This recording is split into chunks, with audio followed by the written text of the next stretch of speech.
Hey, welcome back, everybody. Of course, you know me. My name is Dr. Keith McNally. This is the Question Guy podcast. I'm here with Karl Becker, and as you know, the Question Guy is all about personal transformation, going from trial to triumph. And so this is one of those real conversations where somebody's going to break, the world's going to break around them, but he's going to come out successful. Karl, this is your story. Let's dive into it. And so, where does this story actually begin? Let's talk about you for a second. Yeah, thank you. And I appreciate you letting me share this story. As an entrepreneur and just somebody that's been a creator all my life, I always wished I would have had a mentor, someone to just kind of help me along the way. So podcasts like these, I think, are so valuable. So my story begins as I was always a creator, a kid that liked to create, be an entrepreneur. I had lemonade stands. I'd go door to door. I would sell Girl Scout cookies for my sister. I loved ideas and bringing ideas to life. And you fast forward, I'm now in my late 20s. I started a digital agency. It's in around 2000. So you can kind of think iPhone hadn't come out yet, though we started to do mobile apps. We actually built the first mobile app for the Porsche brand here in the United States on an iPhone 3. But we were a digital agency doing world-class work. And the way we started was kind of an accident, like a lot of businesses. And I met this young guy. He was about 10 years older than I was. He had blue spiky hair, ton of tattoos. He had dropped out of school, brilliant. And he kind of could complete me and vice versa. I was an entrepreneur. I loved ideas. I loved to create. I knew how to run a business. I knew how to sell. And he knew how to make really great digital experiences. Well, to not go too far down the story, that was like my first real company. We were known nationally, internationally. We even had a seat at the table numerous times at South by Southwest digital kind of conference as a finalist. We were sitting next to the guys from Hulu one year, just a small little company out of Denver, Colorado, 20 of us. And you fast forward and, 2009, 2010 come around, Great Recession, and I have a frozen pipeline and I've got to make a real hard decision. Am I going to keep this business? Am I going to declare bankruptcy and reinvent myself? But I think what the bigger story is, was on the outside, everything looked great. Right? I had a nice car. I had awards all the time. But internally, that company was a mess and my life was a mess. And I actually used this event when reality hit me in the face in 2010 with no revenue coming in, burning $200,000 a month on payroll to say, I'm done and fold and walk away and reinvent myself. And that was a really, really hard time. My kids were really young. Everybody's like, what, this company's going down? Like, you guys are at the top of the game. So that's kind of where we are. Wow.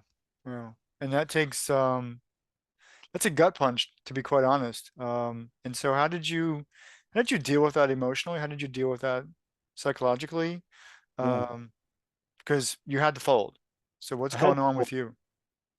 well, I'm going to probably get a little emotional here. So, I, all growing up, my relationship with my parents, they were good. They love me. I love them. It's a nice relationship. But as I grew up, I realized that the way I learned, the way I was to kind of go through the world wasn't traditional. And as an adult, I learned I had dyslexia. And that's why going through school was so hard. I had to learn by doing and getting out and kind of mapping what I saw and heard and experienced and finding my own way in the world. So my dad is the opposite of that. He's extremely, he's a professor. He's an academic guy. Just we'll put it that way, right?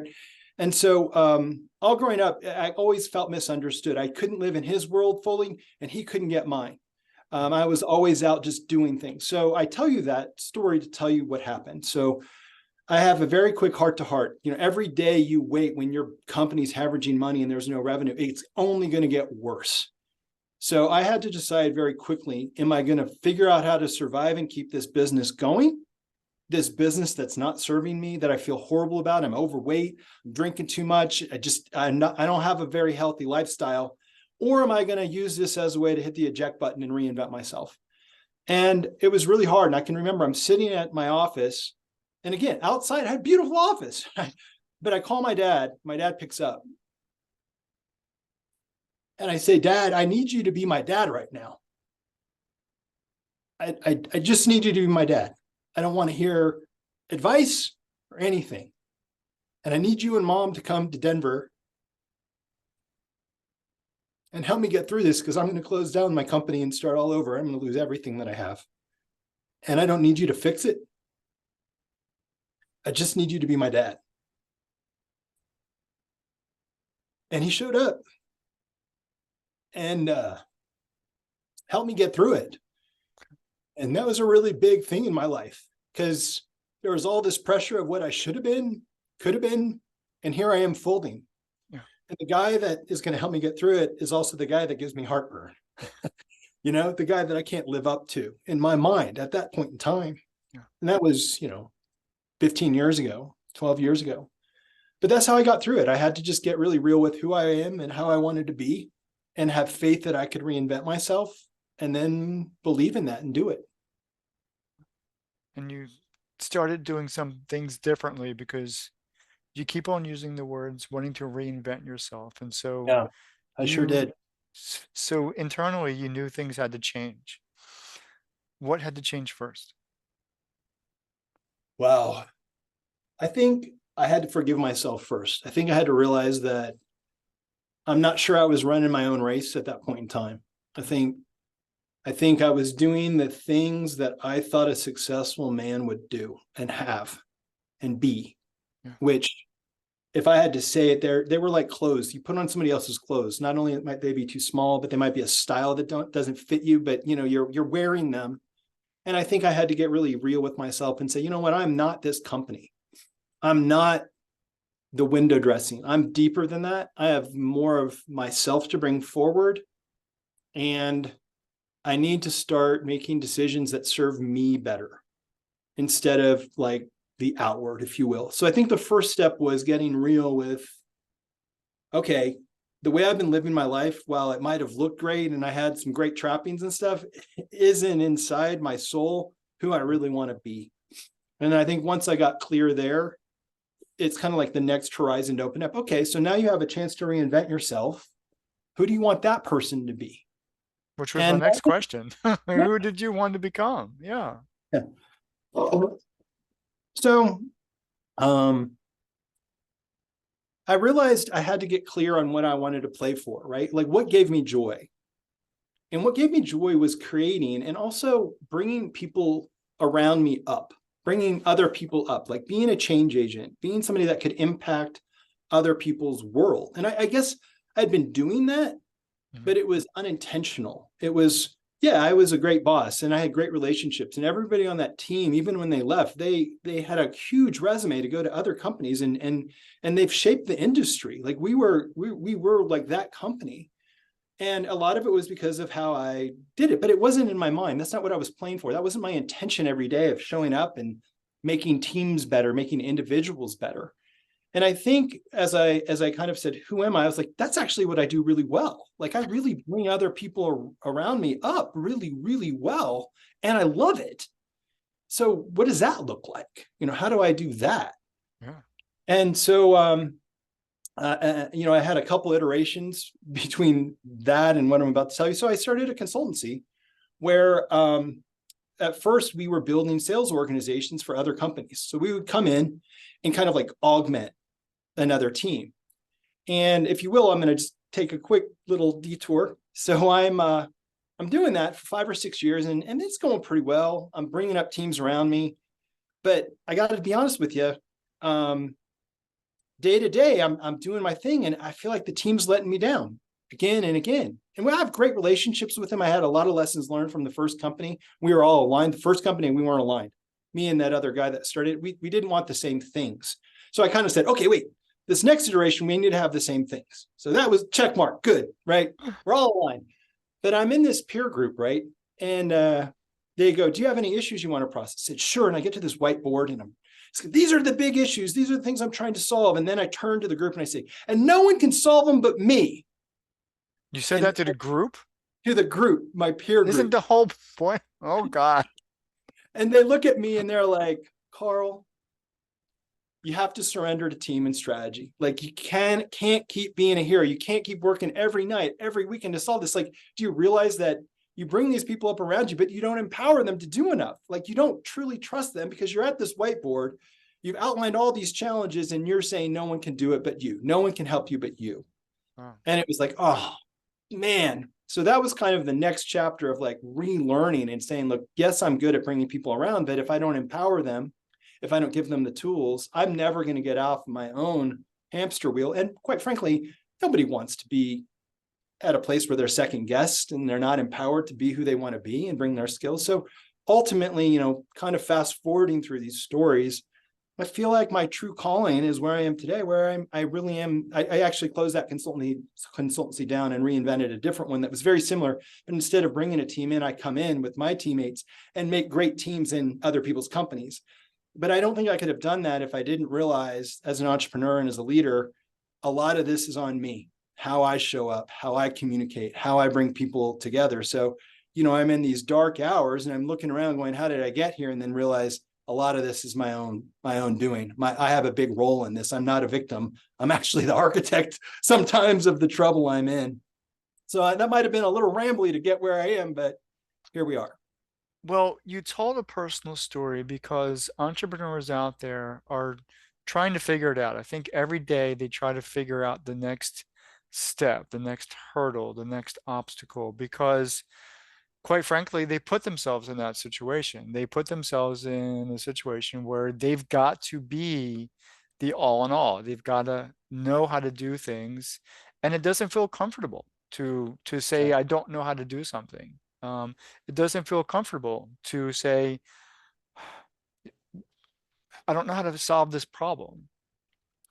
When in your life, both personally and professionally, and you've kind of touched on this a little bit, that you came for circle. You came full circle and said, it's okay not to know. And what does that look like? Please.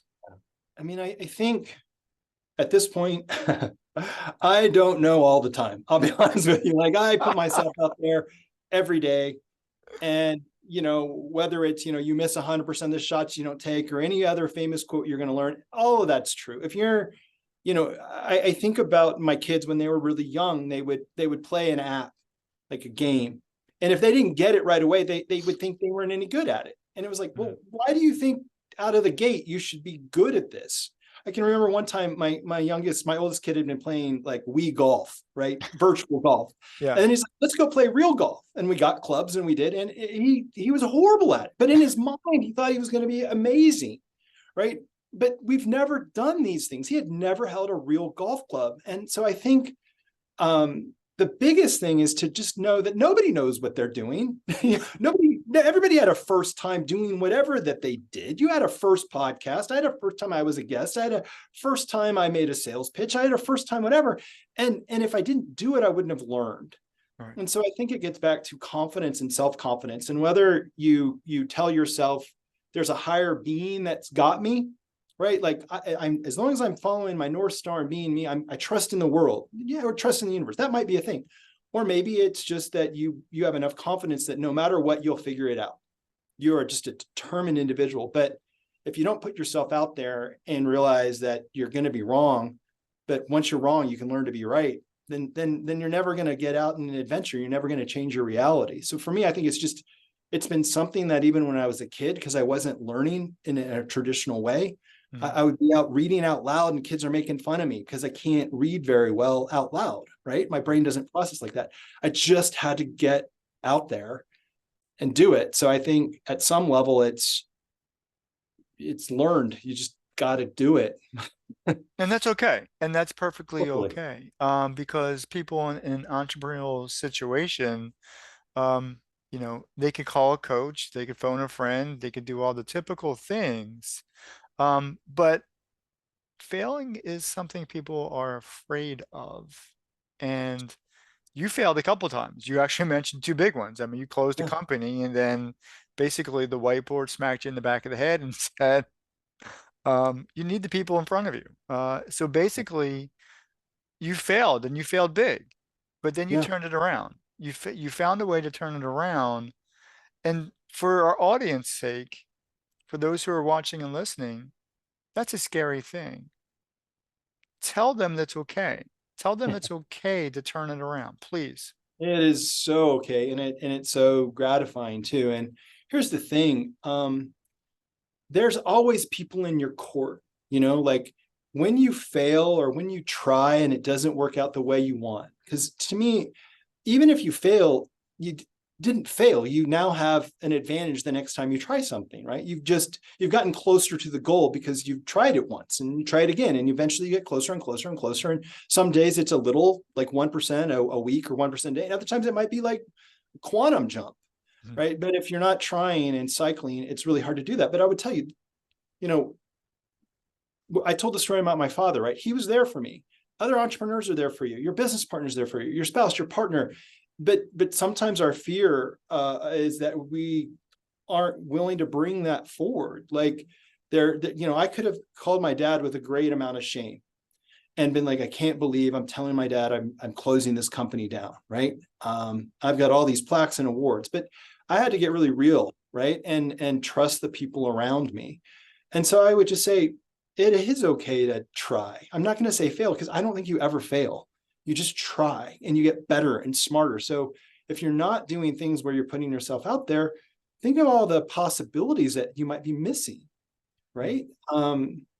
I didn't know I was going to have 3 books and do what I did when I closed that company, but another horizon opened, and then another and another and another, and now I'm kind of addicted to trying new things and learning and seeing what the next horizon is, because that's a big fun part of life. I don't know what's going to happen. So if I bring myself forward and know that I have enough confidence and support around me to try, then I'm going to keep trying. Well, you brought up books, and so I see a book behind you. What's the name of that book? Yeah, iceberg selling. So that makes no sense to me because one, I'm not a big iceberg fan, and two, I'm not a salesperson. So And why talk would to you me, sell an iceberg? talk to me about the, talk to me about your book, please. I would love to. So I think this is probably a culmination of some of those stories that I just shared, in the fact that I do love connection and I love supporting others and I love growing myself and changing myself and helping other people grow and change. So, um, running a sales consultancy for the last 10 years, I'm interacting and coaching with individuals all the time. And one of the things I realized was that really great salespeople take the time to listen. Well, guess what? Really great communicators take the time to listen and to understand. And there's no accident that both are common, have that thing in common. So I started to kind of think about all the coaching I did and how I've been in my life and how I've sold and why I've been successful in a sales role or growing companies or whatnot. And I realized that I get curious. I want to learn and I want to be of service. I want to really help other people. Well, I can't help other people if I don't understand them fully. Mhm. So the whole concept with iceberg selling, and we could have called it iceberg communication, is everything, everything, you, me, our families, our businesses, customers that call us, the people we work with, we're all icebergs. And if you think about an iceberg, only about 10% is above the surface, right? Think about the movie Titanic, unfortunately, right? But like Well, I only, wasn't going there, but okay. but that's what the book's about. The book's about most of the world, we only see about 10%, Right. and 90% is underwater. Well, we're running around trying to solve the world's problems, trying to be of service to our friends, try to connect with our families, but we're only looking at the 10%, usually, right? And if you're going to try to create a solution or bond with somebody and you can only see 10%, there's a big risk there. I'm probably missing 90% of what's really going on for this person. Yeah. So that whole book kind of explains the concept of, how do you look underneath?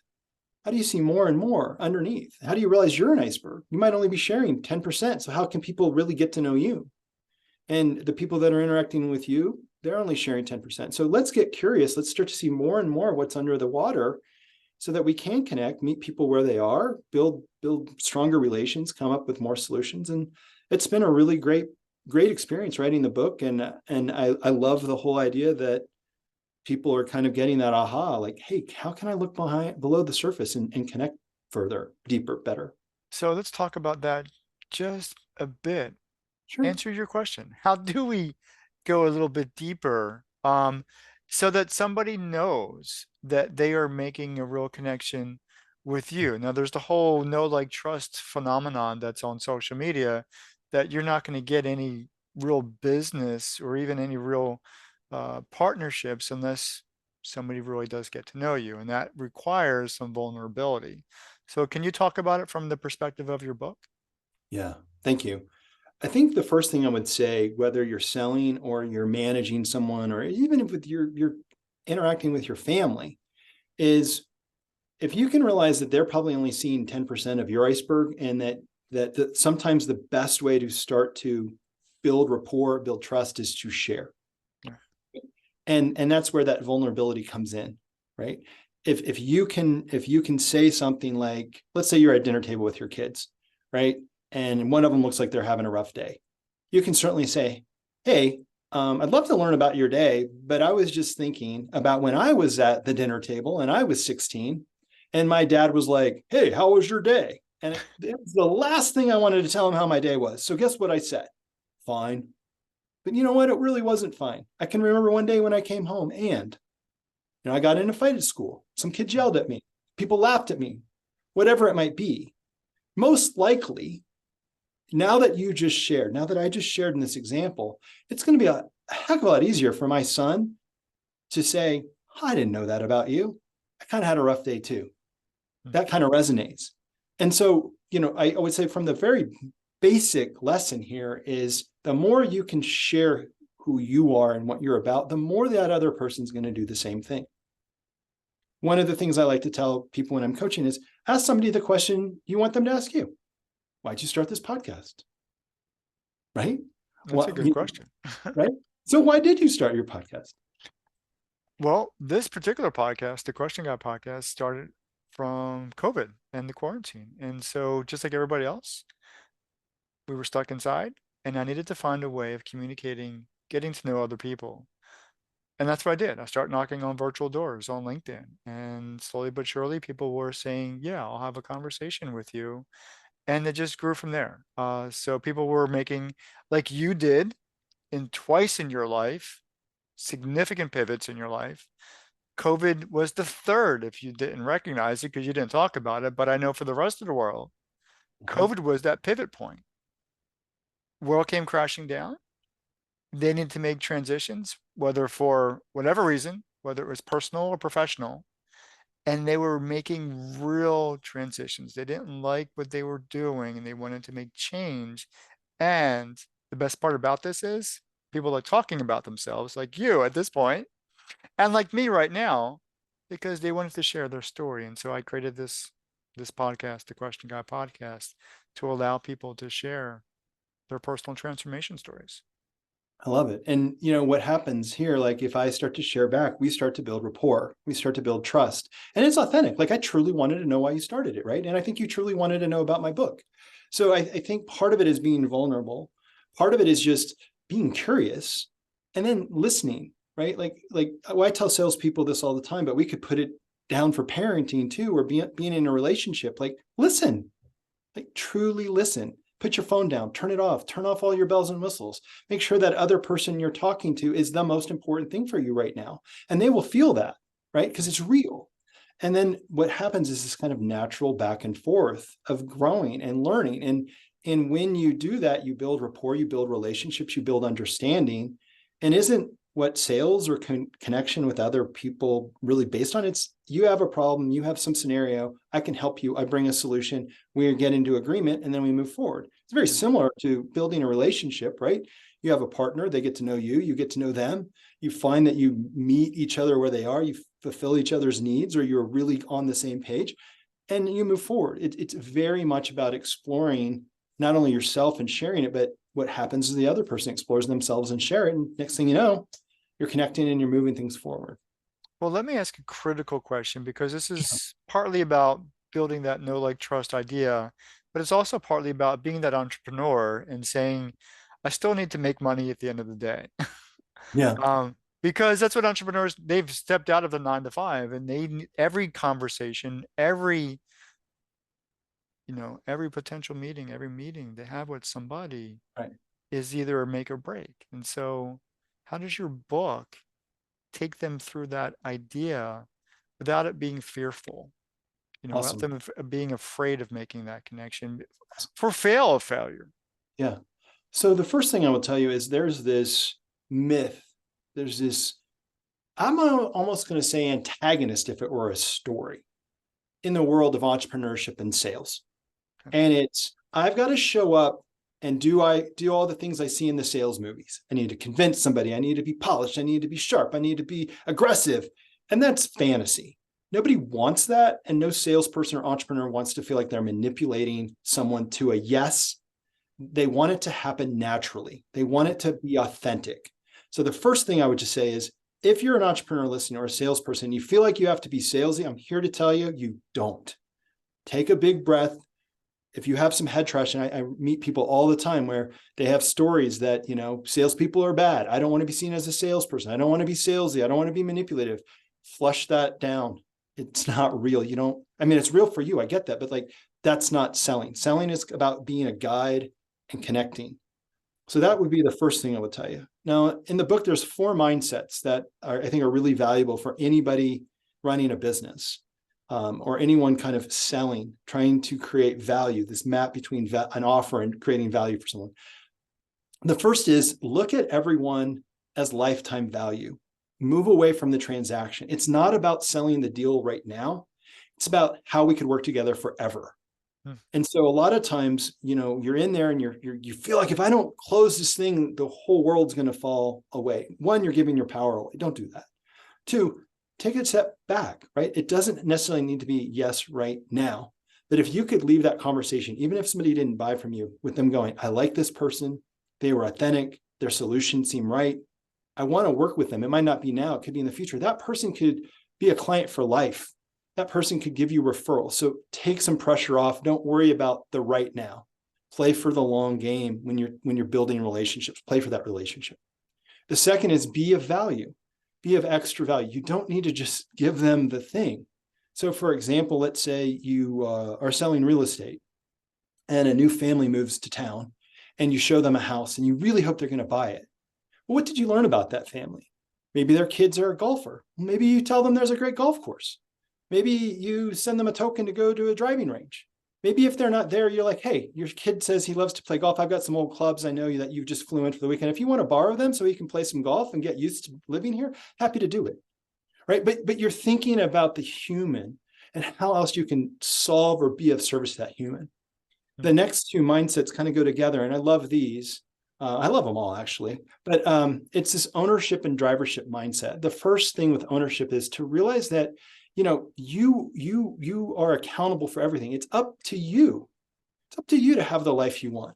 It's up to you to take control of what you want in your life. Own it, right? Have that responsibility for yourself. And the second one is drivership. It's like, don't be a passenger. I don't want to be a passenger in a car as an entrepreneur. All I can do is change the radio, right? If you want to be in control of your life, get a drivership mindset. What can I make happen for myself? And that's why it's aligned to ownership. So I guess I would just tell many entrepreneurs out there, anyone, is like, take a minute, get clear about what you're playing for, why you're doing this in the first place. Acknowledge that you make a difference. Entrepreneurs, salespeople, we put the gas in the economy, right? We help put Christmas around the corner. Christmas presents under Christmas trees. We help make bonuses. We help make payroll. So there's so much value you create. And then just kind of give yourself a break. Build lifetime value, right? Be of service to people. Do what you can to bring the life you want forward. Don't be a passenger. Don't be a victim. Go out and make it happen for yourself. Those are the big things I would share. Well, Carl, I think you hit every part of this conversation we could possibly hit, including your book, except for 2 things. And so let's leave our audience with 2 things. How do you get your book, and how do we find you? Thank you. The book is called Iceberg Selling. You can find it on Amazon. You can also type in icebergselling.com and you'll find it. You can download the first chapter for free. You can listen to the audio of the first chapter. It's also an Audible. It's a super fun, fast read. So Iceberg Selling, that's all you need to know. Myself, my company is called Improving Sales Performance. There's links to my LinkedIn there. There's forms you can fill out. There's a ton of resources if you're an entrepreneur or someone in business to just kind of help grow and improve and bring your team together and your company forward. So improvingsalesperformance.com or icebergselling.com. Carl, thank you so much for this conversation. For those of you who are watching and listening, I'll see you next time. Take care.